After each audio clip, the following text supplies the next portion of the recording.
Mi padrastro instaló una cámara en mi habitación y no era para protegerme. Mi padrastro me juró que la cámara en mi habitación era para protegerme del vecino peligroso, pero cuando por fin escapé, descubrí que el verdadero monstruo había estado dentro de mi casa todo el tiempo, y mi madre lo sabía. Tenía 9 años cuando Thomas se mudó a la casa de al lado. Acababa de perder la custodia de sus 2 hijas pequeñas y apenas desempacó sus cosas cuando Jeff, mi padrastro, vino corriendo hacia mí con una expresión que nunca olvidaré. «Ese tipo es un desastre», me susurró, rozando mi espalda de una forma que me incomodó. «Voy a tener que protegerte, cariño». Y sonrió. Pero no era una sonrisa de preocupación, era otra cosa, algo que hizo que se me erizara la piel. Esa misma noche instaló una cámara de seguridad. Dijo que era para vigilar a Thomas. El problema es que la cámara no apuntaba hacia la casa del vecino, apuntaba directamente a mi habitación. Todo empezó con lo que Jeff llamaba comprobaciones de seguridad. Entraba a mi cuarto después de que mamá se dormía, se sentaba en mi cama y comenzaba a hablar, y hablar, y hablar. Me explicaba con un detalle enfermizo lo que hombres como Thomas supuestamente querían hacerles a niñas como yo. Sus palabras se quedaban flotando en el aire oscuro de mi habitación, y yo me quedaba paralizada bajo las sábanas rogando que se fuera. La primera vez que intenté contarle a mamá, ella estaba doblando ropa en la sala. «Mamá, Jeff sigue entrando a mi cuarto por las noches y... ¡Ay, cariño!», me interrumpió sin siquiera levantar la vista. «Jeff te quiere como a su propia hija». «Pero mamá, la cámara que puso apunta a mi ventana». Por fin me miró, pero su cara no mostraba preocupación, era molestia pura. «Deja de dramatizar. Jeff sabe lo que hace. Es el jefe de seguridad en su trabajo. Además, te está protegiendo de ese idiota de al lado que te mira todo el tiempo». Me dio un abrazo frío y me mandó a hacer la tarea. Pero algo en sus palabras no cuadraba, porque Thomas nunca me miraba. De hecho, cada vez que el autobús escolar se detenía en nuestra esquina, él entraba a su casa. Cuando pasaban familias con niños, se daba la vuelta. Era como si evitara deliberadamente cualquier interacción con menores. Excepto cuando Jeff me llevaba sola a algún lado. Empecé a notarlo.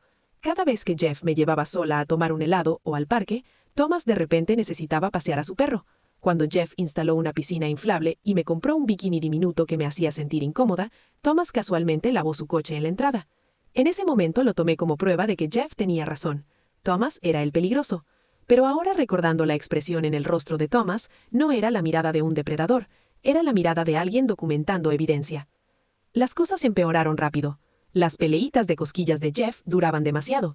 Insistía en bañarme porque mamá trabajaba hasta tarde. Sus manos siempre encontraban excusas para tocarme. Y entonces llegó el día del garaje. Mamá estaba en el trabajo. Jeff había estado bebiendo cerveza toda la tarde. Me acorraló contra la pared del garaje. «Te estás volviendo tan linda», dijo, poniendo sus manos en mis hombros y empujándome contra la pared.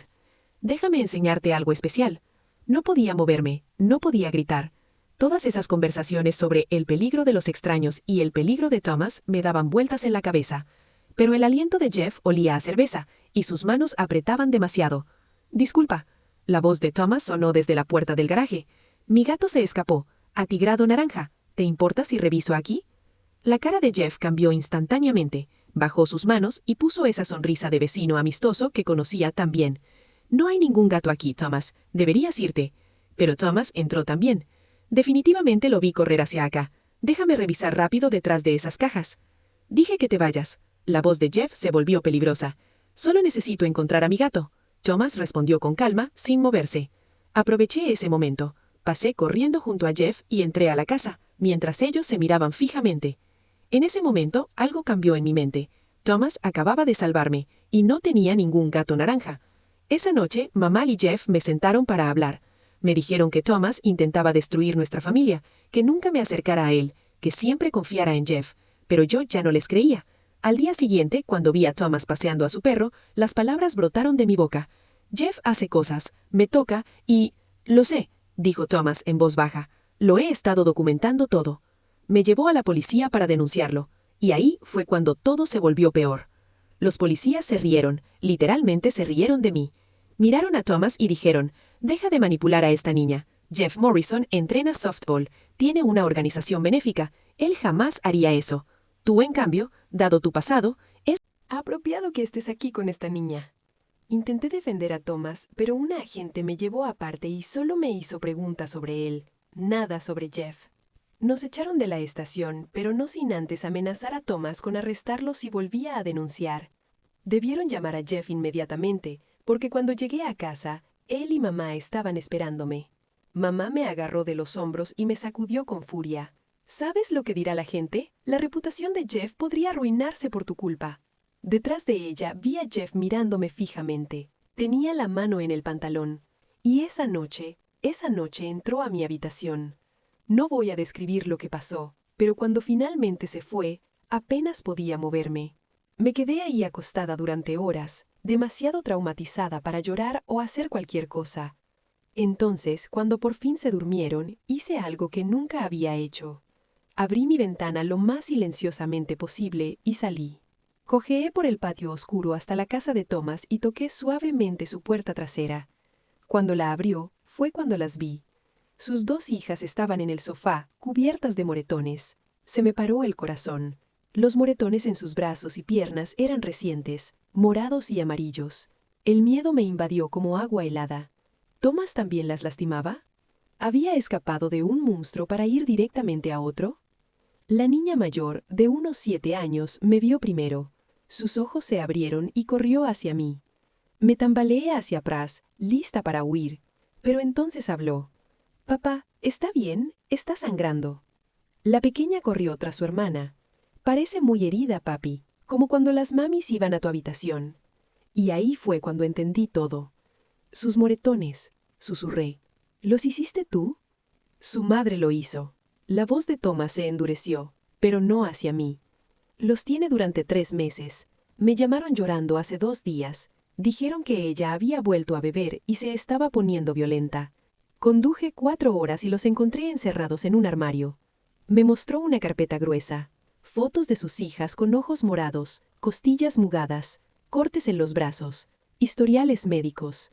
Mensajes de texto de su ex amenazando con hacerles daño si no le enviaba más dinero. «Pero perdiste la custodia», dije, confundida. «Ella es buena manipulando, como Jeff». Le dijo al juez que yo era violento. Le pagó a una amiga para que mintiera sobre haberme visto golpear a las niñas. Hizo una pausa. El tribunal le creyó porque tengo un pasado. Nada con niños, pero lo suficiente como para que, cuando me pintó como peligroso, la historia se mantuviera.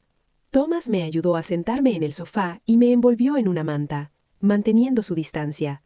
«Necesito documentar lo que Jeff te hizo», dijo con cuidado. «Fotos de cualquier lesión. Anotar todo lo que recuerdes. Armaremos un caso que no puedan ignorar». Ya nos ignoraron una vez. Entonces seguimos intentando. No paramos. Se oyó un portazo afuera. Por la ventana vi la camioneta de Jeff en nuestra entrada antes de lo usual. El coche de mamá se detuvo detrás. Saben que me he ido. Los golpes en la puerta de Thomas empezaron menos de 1 minuto después.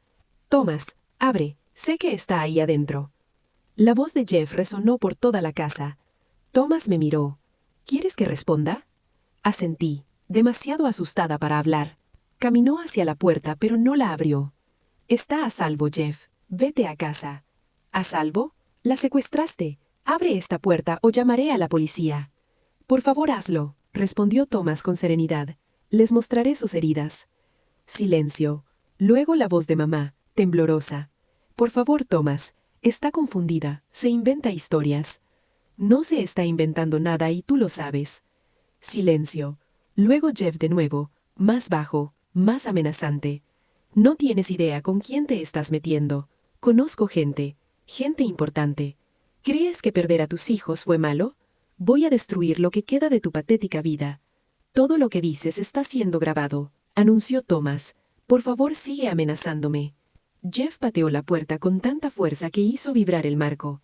«Estás acabado. ¿Me oyes? Acabado». Los oímos alejarse, pero no se fueron. Su camioneta se quedó estacionada afuera, vigilando. «No se van a ir», dije, mirando por las persianas. «Bien, que vean». Thomas me devolvió un cuaderno. «Escríbelo. Ponle fecha. Sé específica». No voy a mentir. Lo que siguió fueron semanas de infierno. Jeff convenció a medio vecindario que Thomas era el depredador. Consiguió que padres metieran a sus hijos cuando Thomas pasaba. La escuela le dijo que sus hijas no podían regresar. Su trabajo le sugirió que se tomara un tiempo libre. Jeff estaba destruyendo sistemáticamente la vida de Thomas por ayudarme, pero Thomas no se rindió y encontró aliados. La señora Grant, nuestra vecina de 70 años, creyó mi historia. Su hija Nathaniel era trabajadora social en otro condado. Documentamos todo, cada incidente, cada amenaza, cada moretón. Y cuando Jeff intentó plantar evidencia falsa en la computadora de Thomas para incriminarlo, cometió un error. Compró la memoria USB con su propia tarjeta de crédito. 3 días después de mi escape, hubo un incendio conveniente en casa de los Johnson. Nada serio, pero suficiente humo para evacuar el vecindario. En el caos, logré escapar de Jeff y correr hacia donde esperaba Nathaniel, con una jueza del Tribunal de Familia y la policía estatal. Jeff me alcanzó justo cuando llegué al jardín de la señora Grant. Su mano se cerró sobre mi brazo. «Te tengo». «Suéltela, señor Morrison». La jueza Patricia Hawkins dio un paso adelante. «Acabo de firmar una orden de protección de emergencia basada en las pruebas presentadas por Nathaniel, incluyendo historiales médicos, fotografías y declaraciones juradas de varios testigos». Jeff soltó mi brazo, en shock. «Esto es un secuestro. No puedes...» «Ya lo hice». Más sirenas. La policía estatal. «Jeffrey Morrison, tenemos una orden de arresto por cargos de abuso infantil, agresión sexual a un menor e intimidación de testigos». Vi cómo se derrumbaba su mundo cuidadosamente construido. Jeff intentó hasta el final hacerse la víctima, pero la evidencia era abrumadora. Las grabaciones de la cámara de seguridad de mi habitación. Horas y horas de abuso documentado. Las notas meticulosas de Thomas de cada vez que me vio incómoda. Cada excusa de Jeff para estar solo conmigo. Los historiales médicos que no podían explicarse de otra forma. Y la memoria USB con sus propias huellas digitales. Lo condenaron a 25 años sin posibilidad de libertad condicional durante 15. Mamá recibió 3 años por complicidad. Porque ella sabía. Siempre supo. Cuando se la llevaban, me miró. No con amor. No con remordimiento. Con rabia por haberle arruinado la vida. No voy a decirles que todo terminó perfecto. Porque no fue así. Pasé 2 años en terapia intensiva. Tuve pesadillas durante meses. Aún tengo días difíciles. Pero los Nguyen me adoptaron. Una pareja mayor que lleva 20 años siendo familia de acogida. Me dieron un hogar donde las puertas no tienen cerraduras por fuera, donde nadie entra a mi habitación sin permiso. Thomas recuperó la custodia de sus hijas.